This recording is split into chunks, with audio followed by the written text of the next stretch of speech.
Możemy nazbierać jabłek pod drzewem, takie jabłka, jak to się nazywa, spadziowe, albo czasami możemy dostać takie jabłka od kogoś z działki lub kupić na ryneczku jakiejś gorszej jakości. Czasami takie jabłka są lekko bite, tańsze. Takie jabłko, o widzicie, tutaj jest lekko zgnite, ale nic nie szkodzi, obkroję to. I kochani, myjemy jabłuszka, kroimy w ćwiartki, wydrążamy środek i wrzucamy sobie do takiego dużego garka, wlewamy 4 litry wody i zagotujemy. I zobaczycie, jaki wyjdzie pyszny kompot. Teraz, kochani, ja wezmę się za pracę. Nie mam statywu ze sobą i po prostu muszę rozłączyć się, pokroję i pokażę Wam, jak jabłuszka wyglądają już gotowe do naszego napoju, czyli kompotu z jabłek. Słuchajcie, no i tak pokroiłam te jabłka, takie ćwiartki, wydrążyłam gniazdko z jabłka i teraz wleję sobie tutaj wodę mineralną, niegazowaną. Używam wody z butelki z tego względu, że po prostu woda tutaj w kranie jest bardzo chlorowana i ten mój kompot będzie taki niesmaczny. Ja jeszcze tutaj wrzucę pół cytryny.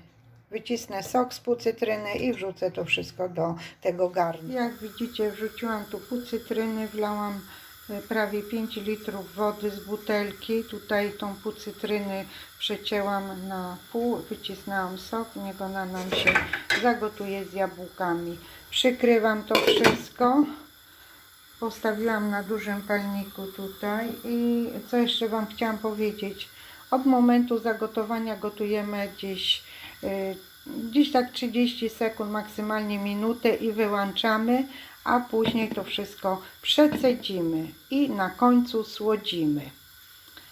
Dobra, to ja już teraz rozłączam się i widzimy się w końcowym etapie naszego wspaniałego napoju, czyli kompotu z jabłek. A kto jest pierwszy raz na moim kanale, to serdecznie zapraszam do subskrybowania mojego kanału. Kanał się nazywa Mangiare Łewki. Mangiare po włosku znaczy jeść. Ja gotuję od 35 lat po włosku, a na YouTubie od 5 lat. Mam męża Włocha i codziennie gości u mnie na obiad makaron i na kolację, bo my jemy kolacje gorące. Jeżeli się podoba film, to proszę o łapkę w górę, o jakikolwiek komentarz. To wszystko pomaga w promowaniu tego filmu. Dziękuję bardzo. No i już zaczął mi się gotować ten kompot. Pokażę Wam, ojejku, jak wyglądają jabłka. One jeszcze są całe i gotujemy tak przez minutę. One zaraz nam się rozgotują, a później ten nasz kompot przecedzimy do następnego naczynia. I w tym naczyniu oczywiście posłodzimy.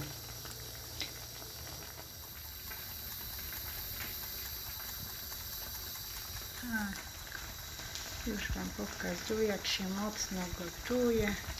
Nastawiłam na mojej cytrynce 1 minutkę. I oto gotowy kompot. Wystarczy go przecedzić, posłodzić i jest gotowy. Dziękuję za obejrzenie filmu, za subskrypcję i widzimy się na następnym filmie. Pa!